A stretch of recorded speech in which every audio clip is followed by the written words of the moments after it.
Guys, तो आज से हम लोग एक रीजनिंग का सीरीज स्टार्ट कर रहे हैं जो आपके KVS, NVS, DSSB, LT grade and different teaching exam में काम आएगा। ये मैंने यूथ की बुक से उठाया है क्वेश्चन। तो चलिए स्टार्ट करते हैं।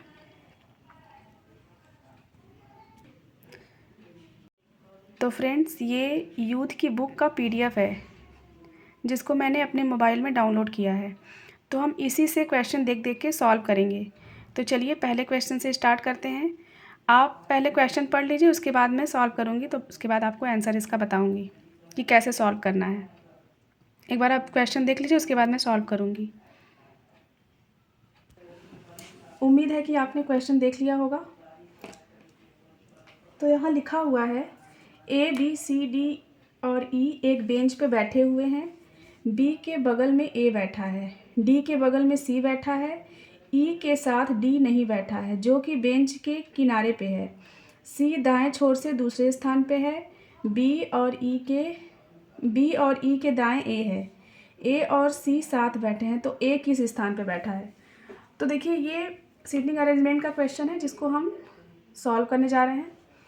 तो सबसे पहले लिखा हुआ है कि एक बेंच पे बैठे हैं, लेकिन इसने ये नहीं क्लियर किया हुआ है कि उत्तर दिशा की तरफ मुख है कि दक्षिण की तरफ मुख है या पूरब की तरफ, पश्चिम, कुछ नहीं। तो हम इसे उत्तर मान के चलेंगे, क्योंकि हम अपने बैठने के क्रम के हिसाब से चलेंगे। तो हमारा दायां इधर और बायां इधर है। तो चलिए स्टार्ट करते हैं।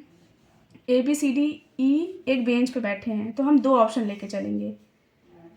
ठीक, कितने लोग हैं? 1 2 3 4 5।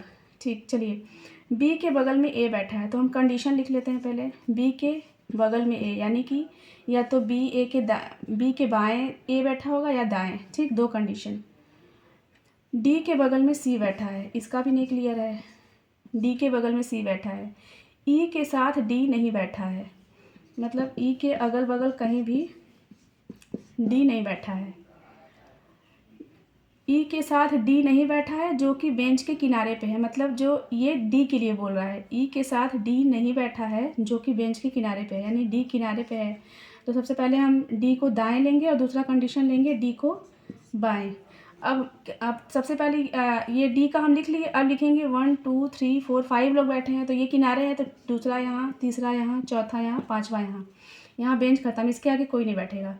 इसी तरह इसको ले लेंगे, पहला ये, दूसरा ये, तीसरा ये, चौथा ये, पांचवा ये। अब क्या लिखा है कि C दाएं छोर से दूसरे स्थान पे है, मतलब C दाएं छोर से पहला, दूसरा, C यहाँ है। और ये भी लिखा है कि D के बगल में C बैठा है। तो ये वाला कंडीशन तो नहीं हो पाएगा, क्योंकि ये दाएं छोर से C दूसरे स्थान पे। अगर हम इसको अपने, जैसे हम बेंच पे बैठे हैं तो मेरा दायां ये है, क्योंकि इसमें कंडीशन तो दी नहीं हुई है कि उत्तर दिशा या दक्षिण दिशा की तरफ है, तो हम उत्तर मान के ही लगाते हैं। अपने ही जैसे हम लोग बैठे हैं वैसे ही मान के लगाते हैं। तो हमारा दायां ये हुआ। तो क्या लिखा है कि C दाएं छोर से दूसरे स्थान पे है, तो मतलब C यहाँ बैठेगा। और ये भी लिखा हुआ है कि C D के बगल में है, इसका मतलब D नहीं, यहाँ ही होगा D। ठीक, और D जो है पंक्ति के लास्ट में बैठा है, ये भी कंफर्म है। अब क्या लिखा है कि B और E के दाएं A है, मतलब A जब भी है वो B के दाएं ही है। तो ये वाला भी कंडीशन, जो बाएं वाला कंडीशन हम लोग लिखे थे वो गलत हो गया। B और E, और जो A है वो E के भी दाएं है, जो A है वो E के भी दाएं है, मतलब कि B और E दोनों कंडीशन। अब मतलब ये हम लोग एक कंडीशन लेके चल सकते हैं। इसका मतलब हमें पता चला आपको कि जो A है वो B के भी दाएं है, E के भी दाएं है, मतलब B या E दोनों में से कहीं आएंगे। और A जो है A यहाँ हम लिख लेंगे। और ये भी हमको लिखा है कि B जो है A के बगल में है। यहाँ पे देखिए B के बगल में A बैठा है, यानी B यहाँ हो जाएगा।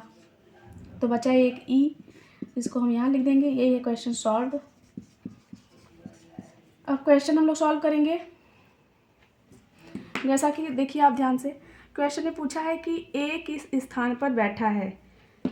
तो A बैठा है दाएं से तीसरा, लेकिन ऑप्शन में है B और D के बीच में, B और C के बीच में, E और D के बीच में, C और E के बीच में। तो आप बताइए A कहाँ बैठा है? B और C के बीच में बैठा है A।